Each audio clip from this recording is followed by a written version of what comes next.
എനർജറ്റിക്കും അതുപോലെ തന്നെ പ്ലേഫുള്ളുമായിട്ടുള്ള ഒരു ഡോഗ് ബ്രീഡാണ് golden retriever. Golden retriever puppies വേൾഡിലെ മോസ്റ്റ് ബിലൗഡ് ഡോഗ് ബ്രീഡ്സ് ആയിട്ടാണ് കണക്കാക്കുന്നത്. ഇവർ വളരെ ലവബിൾ ആൻഡ് എനർജറ്റിക് ആയിട്ടുള്ള ഒരു ഡോഗ് ബ്രീഡാണ്. ഇവർ വരുന്നത് മീഡിയം ടു ലാർജ് സൈസിലാണ്. ഇവർക്ക് ബ്രോഡ് ഹെഡും എക്സ്പ്രസീവ് ഐസും അതുപോലെ തന്നെ ഫെദറി ടെയിൽസുമാണ്. ഇവരെ കൂടുതൽ എല്ലാവരും ഇഷ്ടപ്പെടാൻ കാരണം ഇവരുടെ സ്മൈലിംഗ് ഫേസും അതുപോലെ തന്നെ ജെന്റിൽ എക്സ്പ്രഷൻ കാരണമാണ്. ഇവർ എല്ലാവരുമായിട്ടും വളരെ ഫ്രണ്ട്ലിയും അതുപോലെ തന്നെ ജെന്റിൽ ആൻഡ് അഫെക്ഷനേറ്റ് ആയിട്ടുള്ള ഒരു ഡോഗ് ബ്രീഡാണ്. ഇതുപോലത്തെ ടോപ്പ് ക്വാളിറ്റി ടോപ്പ് പെഡിഗ്രി ലൈനേജിൽ വരുന്ന ഡോഗ് ബ്രീഡ്സിനെ നിങ്ങൾ നോക്കുന്നുണ്ടെങ്കിൽ ഞങ്ങൾ ഇപ്പോൾ തന്നെ കോൺടാക്ട് ചെയ്യൂ. With KCI without KCI dog breeds available ആണ്. Also all India all Kerala safe and secure ഡെലിവറിയും പോസിബിൾ ആണ്. അടുത്തത് പറഞ്ഞിട്ടുള്ളത് വളരെ സ്ട്രോങ് ആൻഡ് മാസ്കുലർ ബിൽഡ് ആയിട്ടുള്ള ഒരു ഡോഗ് ബ്രീഡാണ് German shepherd puppies. German shepherd dogs ലോകത്തിൽ ഏറ്റവും കൂടുതൽ പോപ്പുലറും ഇന്റലിജന്റും ആയിട്ടുള്ള ഒരു ഡോഗ് ബ്രീഡാണ്. ഇവർ വരുന്നത് medium to large size with strong and muscular build ആയിട്ടാണ്.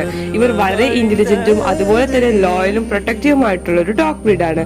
ഇതുപോലത്തെ top quality top pedigree lineage വരുന്ന ഡോഗ് ബ്രീഡ്സിനെ നിങ്ങൾ നോക്കുന്നുണ്ടെങ്കിൽ ഞങ്ങളെ ഇപ്പോൾ തന്നെ കോൺടാക്ട് ചെയ്യൂ. With KCI without KCI puppies available ആണ്. Also all India all Kerala safe and secure ഡെലിവറിയും പോസിബിൾ ആണ്.